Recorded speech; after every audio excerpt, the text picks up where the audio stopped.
one of the great pleasures of working at Chronicle, setting off on one of our trusty main streets and back roads trips. Our adventures in upcountry New England have never let us down. But here's a little secret. Who says you have to cross state lines with intent to road trip? After all, there's plenty to enjoy right here in our own backyard, and you'd be hard-pressed to find a richer concentration of history, culture, and natural beauty than right here in Concord, Massachusetts. This is Chronicle on WCVB Channel 5.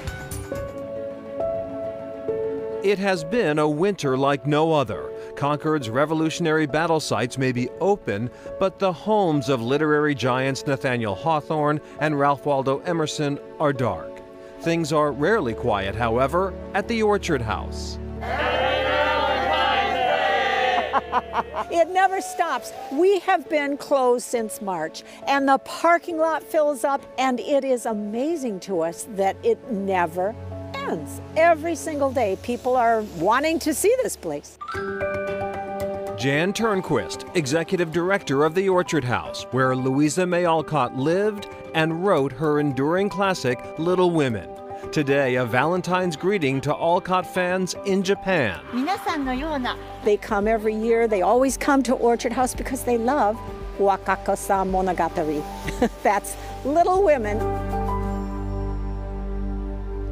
A mile away, Concord's most famous attraction, Walden Pond, where the ice is taking a beating. Yeah!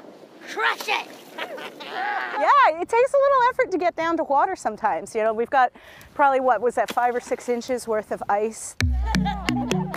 Nothing comes between the L Street ice swimmers and their regular Walden swim.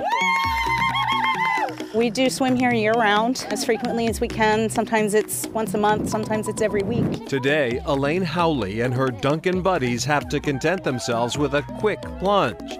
And the feeling? Total sensory overload. Your body doesn't know if it's too hot, too cold. It's like a burning, freezing feeling, and it's intense. It's one of those things that when it's over, it's like, oh good, I'm glad that's done.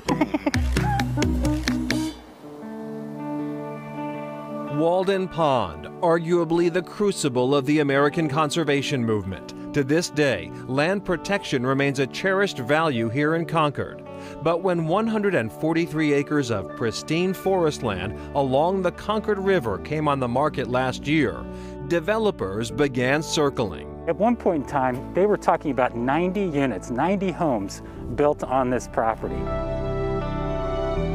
The land has particular significance to David O'Neill, the new head of Mass Audubon.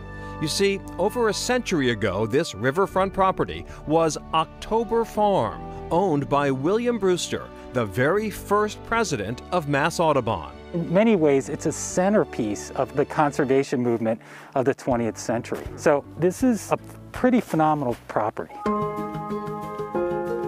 Nearby, Brewster's historic homestead sits on a separate piece of property. We had been walking in this woods from 92 on. We'd often said, we wish we were rich enough to buy this at some point. It probably will come on the market. That was before Nancy and Ryan Bucas, owners of the October Farm Homestead, sold their biopharmaceutical company and came into a sudden windfall. And we sold that business in the spring, and we were rich. What to do with all this money? My goodness. The Bucases turned their attention to the neighboring property that was for sale. Nancy said, well, buy it. And of course, being a guy, I sort of began to think about, well, you know, negotiations, terms, everything. Nancy said, buy it. So they did, but not for themselves. The Bucases bought the land and immediately turned it over to Mass Audubon, which has named it Brewster Woods. It's not only a visionary gift by Nancy and Ryan Bucas, but it's also the largest gift in the history of Mass Audubon, which is 125 years old officially yesterday. So it's a $40 million donation to Mass Audubon. The generosity is overwhelming. Combined with contiguous town-owned and land trust property, almost all of Brewster's 300-acre October Farm will now be open to the public for the first time and protected forever. You know, people talk about generosity or something like that, and it's a privilege to be able to be on a place as wonderful as this, and it's an obligation to share it. Are we the less from that? No, we're the richer for that.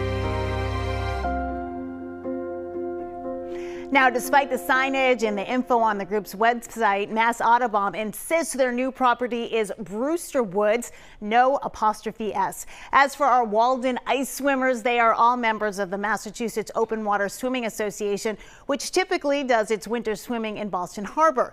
As always, extreme caution should be used around frozen ponds and lakes. Next, open a food business during the pandemic? Sure, why not?